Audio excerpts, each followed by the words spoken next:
Olá a todos. Hoje falaremos sobre o plano da redenção. O céu sempre foi um lugar de ordem. O céu sempre foi um lugar onde Deus habita e a sua presença se faz notada. No céu sempre houve hierarquia.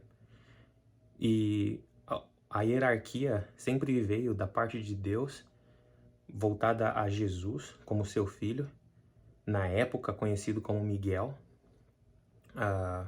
na sua forma mais poderosa, na sua forma mais de mais resplendor, pré-encarnação como homem. Bem, Lúcifer era praticamente o terceiro no céu. Lúcifer, ele era o chefe regente das hostes celestiais. Os anjos estavam ao seu redor. Os anjos não o adoravam, mas o respeitavam de uma maneira diferenciada. Ele, como regente das hostes celestiais, percebeu que o grande governador, o arcanjo Miguel, que passou a receber honras que ele nunca as teve. Isso lhe causou grande inveja. Deus, o soberano, o inomeável, o Criador, conferiu a Miguel seu poder e autoridade, assim como dito no livro A História da Redenção, da autora Ellen G. White.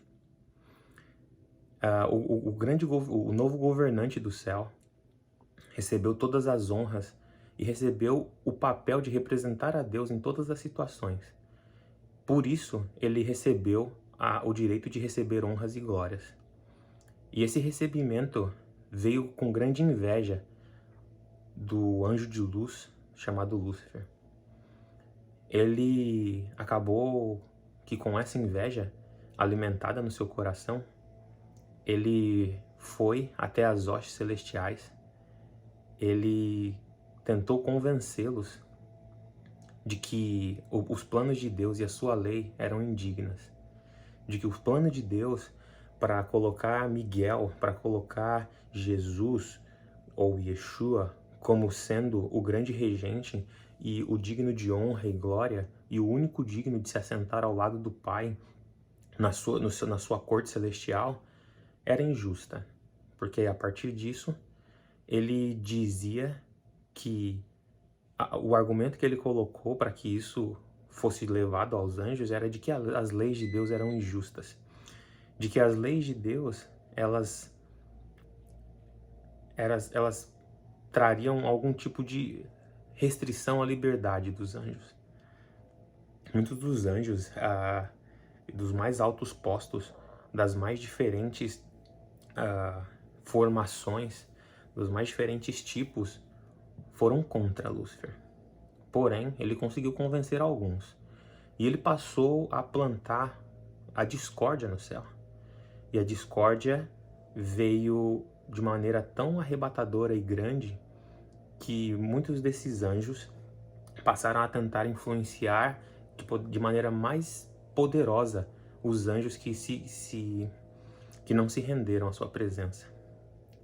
Bem, o Pai, observando a tudo isso, deu a ordem de que Miguel e seus anjos lutassem contra Lúcifer e os expulsassem do céu. Lúcifer foi expulso para a terra, e com ele a terça parte dos anjos do céu. Esses anjos, com a degradação que o pecado lhes trouxe, passaram a ser demônios. E o anjo de luz, Lúcifer, passou a ser Satanás. Bem, Deus precisava, de alguma maneira, substituir o espaço que aqueles anjos deixaram no céu. E a partir desse momento vence o plano para a criação do homem. O homem seria a semelhança do Deus. Não necessariamente do Deus Pai, que não tem forma, mas a semelhança do Deus Filho, que tem uma forma, que recebeu do Pai a sua alcunha celestial e a sua autoridade divina. Deus criou o homem à sua imagem e semelhança. Criou a mulher, criou o planeta. O homem, ele vivia no planeta de uma maneira muito pacífica, de uma maneira muito harmoniosa. Ele vivia rodeado dos animais, o trabalho era prazeroso, a companhia da sua esposa era muito agradável. Porém, o homem e a mulher decidiram de maneira, primeiro que por engano, e também de alguma forma revoltosa, se pensarmos a respeito, porque eles tinham acesso ao próprio Deus, eles tinham acesso e visita ao dos anjos constantemente. Eles resolvem que eles iriam pecar. E eles seguem pelo mesmo caminho de engano e degradação que Satanás tinha seguido com seus anjos inicialmente. Esse caminho trouxe muita frustração, não só ao homem, mas também a Deus, mas também aos anjos. O plano de fazer com que a harmonia no céu voltasse a acontecer e o homem, que tinha a capacidade de se reproduzir, ele vai por água abaixo. E infelizmente, o homem acaba se juntando a Satanás. E nessa junção, ele passa ao inimigo a autoridade de se chamar príncipe deste mundo. Bem, o príncipe deste mundo, Satanás, ganhou a partir desse momento a capacidade de influenciar em forças da natureza. É óbvio que com algum tipo de permissão de Deus, ganhou a capacidade de influenciar no dia a dia, na experiência do homem. Bem, o que acontece é que, frente a essa situação, o Filho de Deus se reúne ao Pai. E eles, nessa reunião que tiveram, vêm com o plano da redenção. O Filho se coloca à disposição para morrer pelo homem. Quando esse plano é apresentado aos anjos não caídos no céu, grande tristeza irrompe. Os anjos, alguns deles até se oferecem para morrer no lugar do seu grande governante, do Filho de Deus. Mas ele explica para eles que apenas a sua morte, apenas uma morte divina, seria suficiente para redimir o homem do pecado. E apenas a sua morte poderia mostrar de uma vez por todas que a lei de Deus é perfeita e justa. Bem, Adão, com a sua transgressão, acaba tendo o privilégio de ser levado em visão por eras e eras para ver o resultado do seu pecado. Mas ele também ganha o privilégio de ter a visão e o conhecimento de que o Filho de Deus viria como homem, não mais no seu resplendor divino, para salvar a humanidade. Ele se entristece muito por isso, pois aquele que caminhava com ele pelo jardim, o seu grande amigo, o instrutor, ele iria dar a sua própria vida em favor do homem. Deus poderia ter exterminado a raça humana, assim como todos os anjos caídos, porém, a sua justiça nunca ficaria clara aos anjos que escolheram não cair. Bem, a partir desse momento, o pecado entra no mundo e com ele vem a perdição, vem a degradação. E nós passamos a morte do primeiro homem, sendo ele, Abel, morto pelo seu próprio irmão Caim.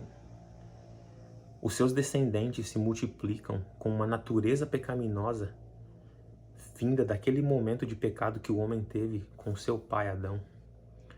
E o mal se multiplica pela terra. Deus resolve que ali estava feito.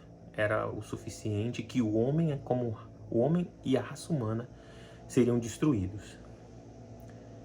Porém, ele encontra um justo na terra, um que seguia os seus mandamentos.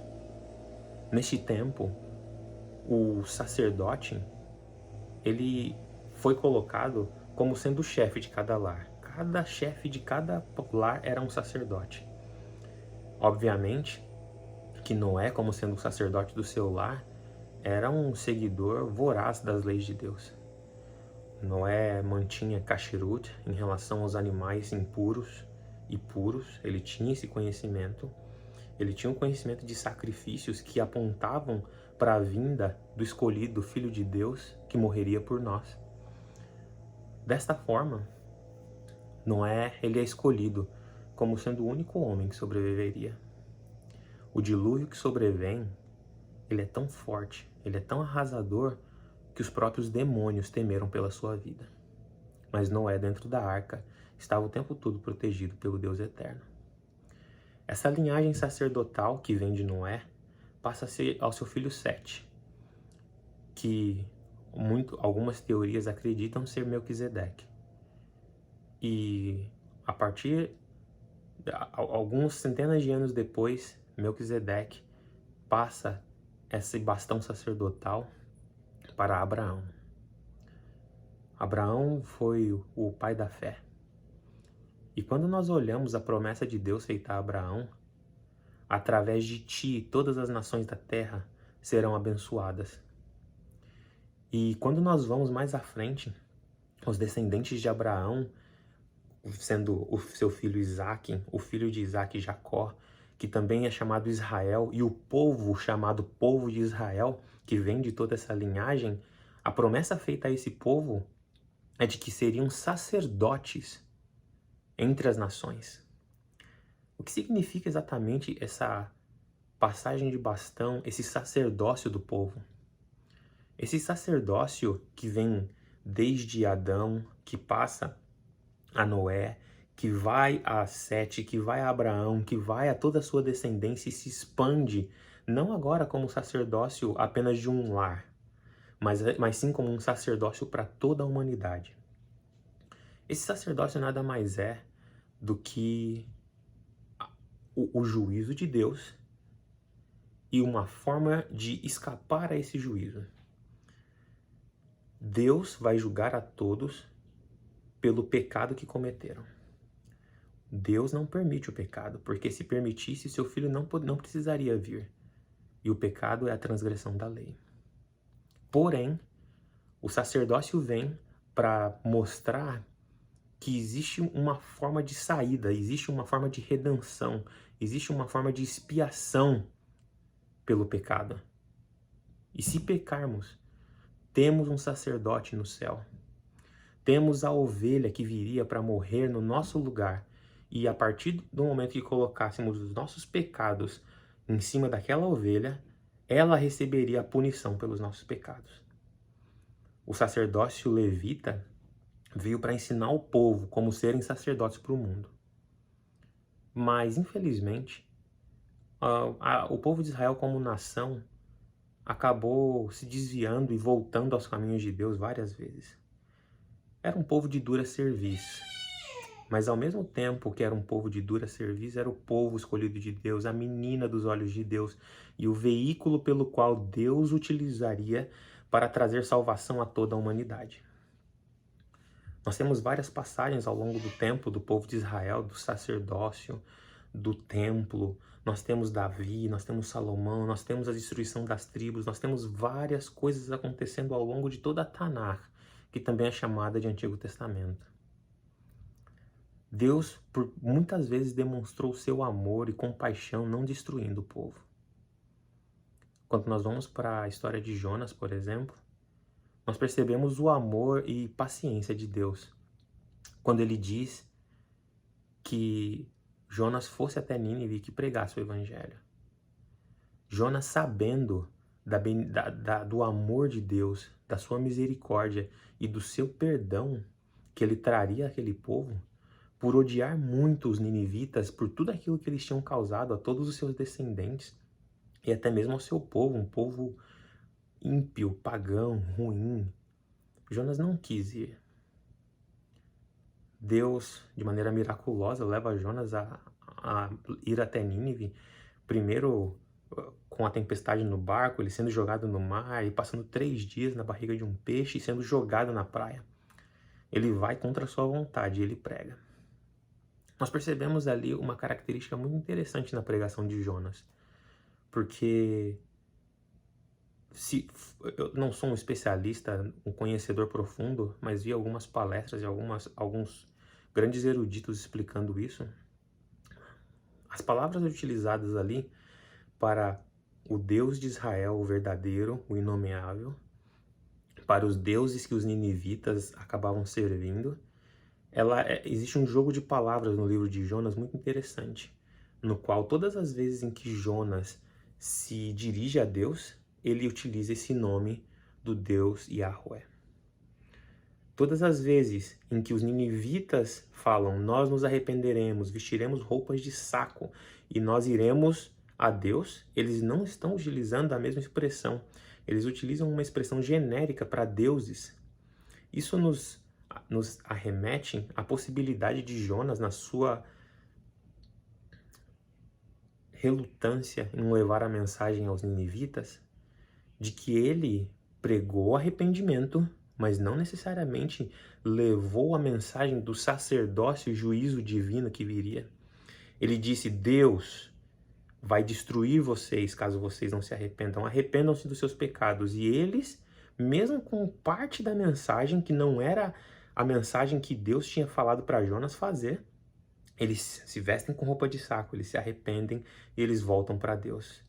E Deus, na sua misericórdia, sabendo da ignorância que eles tinham em relação a tudo isso e percebendo o trabalho de Jonas como tinha sido feito, ele perdoa os ninivitas.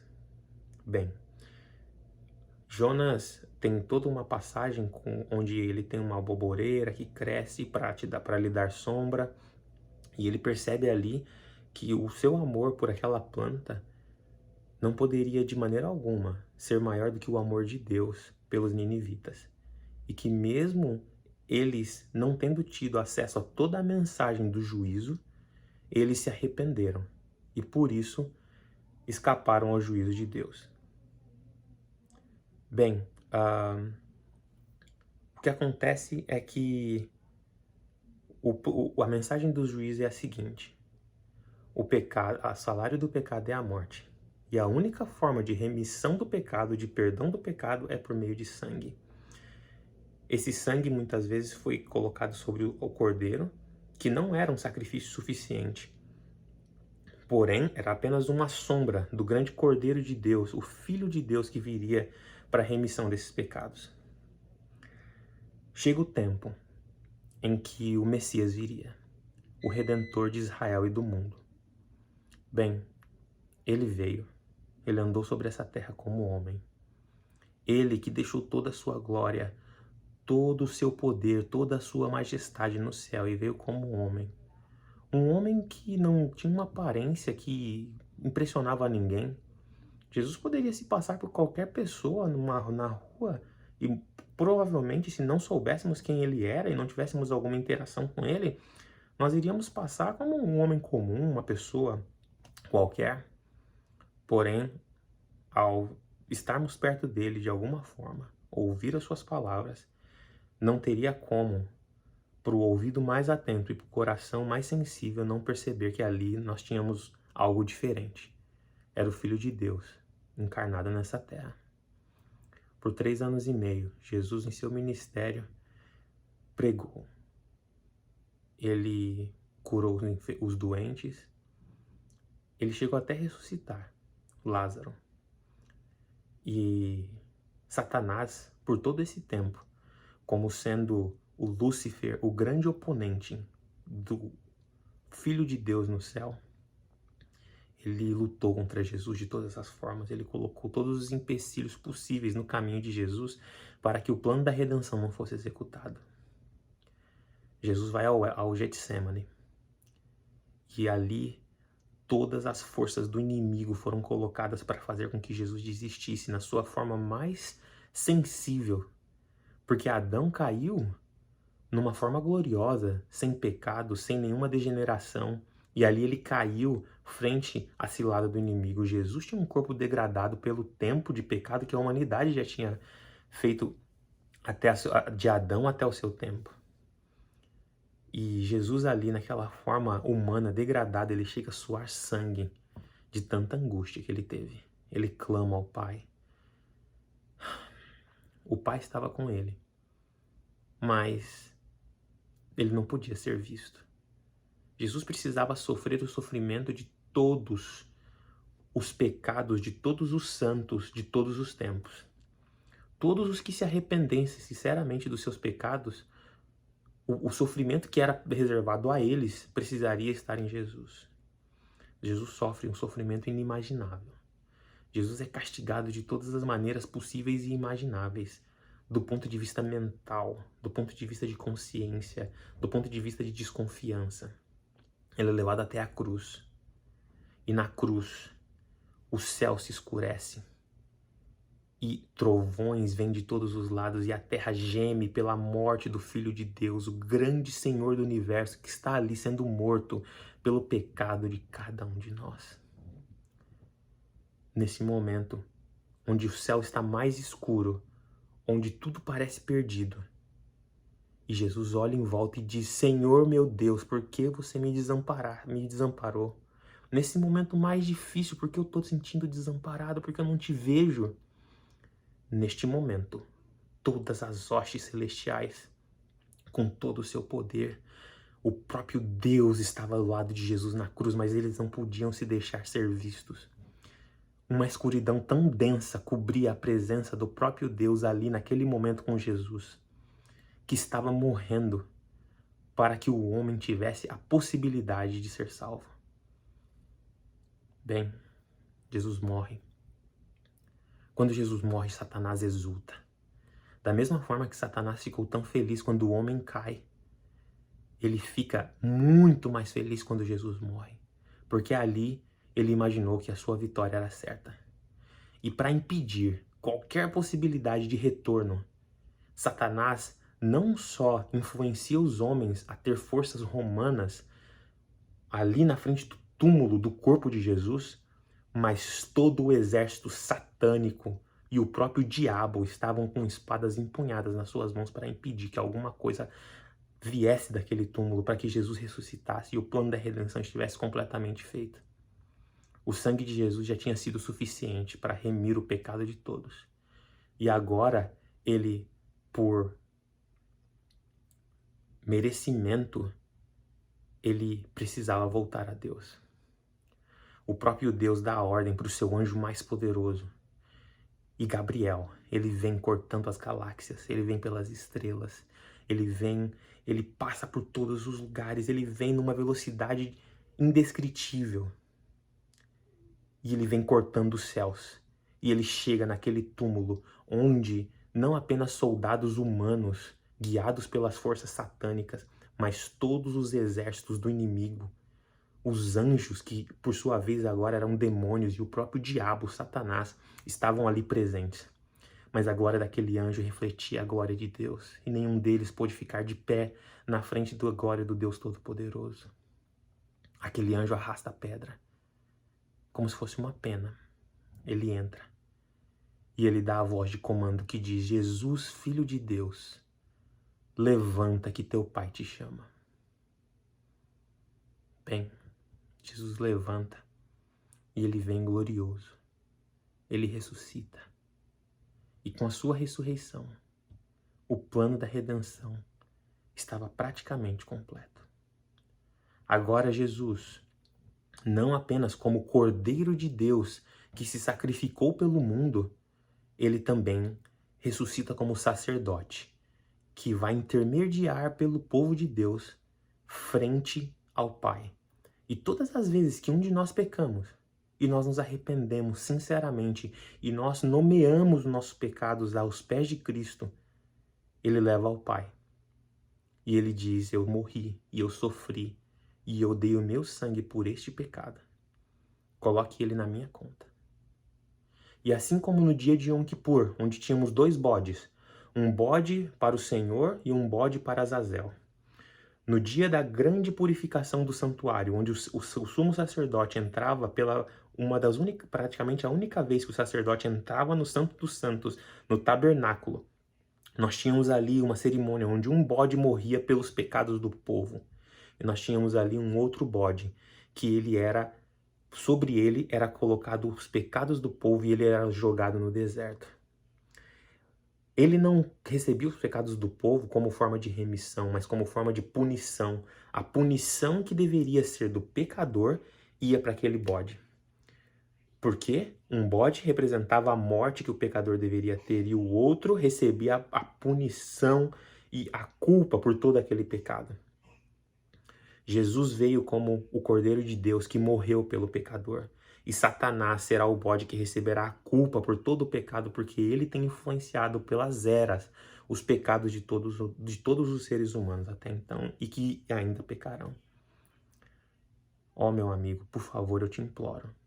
Se arrepende dos seus pecados. Crê no Senhor Jesus de todo o seu coração e segue a lei do Senhor como forma de santificação. O remanescente de Deus, de acordo com diz no Apocalipse, é o que guarda os mandamentos de Deus e tem a fé em Jesus. Apenas com os mandamentos de Deus ninguém será salvo. Mas se nós temos a fé em Jesus, nós guardaremos os mandamentos de Deus. E uma coisa é reflexo da outra. Olhe para a Torá e ali você verá o reflexo do caráter de Deus. Se arrepende dos seus pecados, muda a sua vida. Não adianta ter só fé em Jesus e não mudar a vida, porque a fé em Jesus vem acompanhada de mudança de caráter. A fé em Jesus vem acompanhada de mudança de obras. A fé, ela vem acompanhada de obras. Por favor, não coloque sua salvação em obras. A sua salvação é única e exclusivamente nos méritos e na morte de Yeshua HaMashiach. Mas a partir do momento que você se encontra salvo e perdoado, uma mudança de vida precisa acontecer. Arrepende-te dos seus pecados. Seja perdoado. Em nome de Yeshua HaMashiach eu te imploro. Amém.